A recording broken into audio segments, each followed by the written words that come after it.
ladies, it's Rosie. I support women to look, feel and live their best. So today I want to talk about the hot topic of weight loss.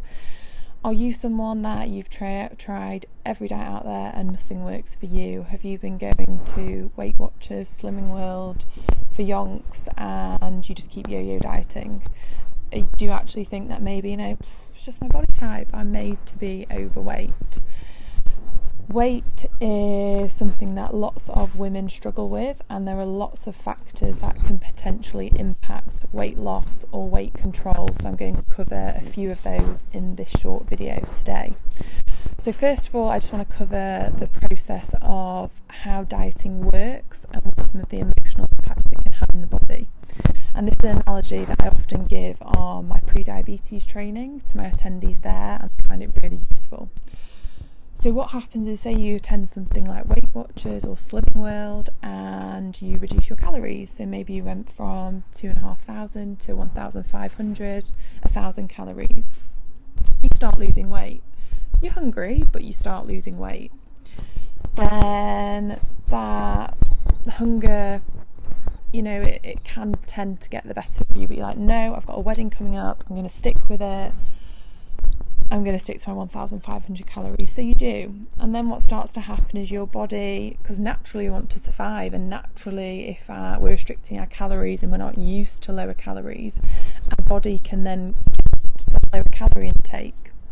So your body adjusts and your metabolic rate drops to adjust to that 1,500 calorie intake. You're still hungry. The wedding comes, the wedding goes, and you go back to your old eating habits. And then what tends to happen is, you put the weight back on, and in actual fact you often put on more weight than you did before because you're eating in your old ways, but in actual fact with a lower metabolic rate. Then how do you feel? Probably like crap, probably like got no willpower, how am I ever going to lose weight?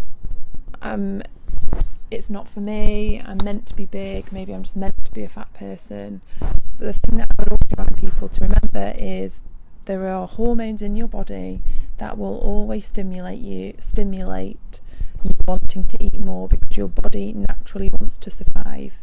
Thousands of years ago in Paleolithic times, we didn't know when our next meal was going to come from, so we'd kind of gorge. And we've still very much got those natural instincts in us, but we do know when our next meal will be there. It'll be lunch or it'll be dinner. So we've got this constant stream of high calorie foods that our body is programmed to desire. So where do you go from there? So first of all, one main hormone in the body that I would always try and manipulate with weight loss, and that's insulin. And the way that I would do that is by reducing the amount of insulin your body naturally secretes, and that's through reducing the amount of carbohydrates you intake. But to keep you full, I would promote more fats, more healthy fats within the diet. But it'd also be around understanding your individual metabolic type, because people are different. So that would be number one. And then number two would be understanding if there are any hormonal imbalances there. Have you got a thyroid issue? Are you hypothyroid? Are there more deep-rooted issues there that potentially need to be tackled as well, or tackled first? Thirdly, the gut.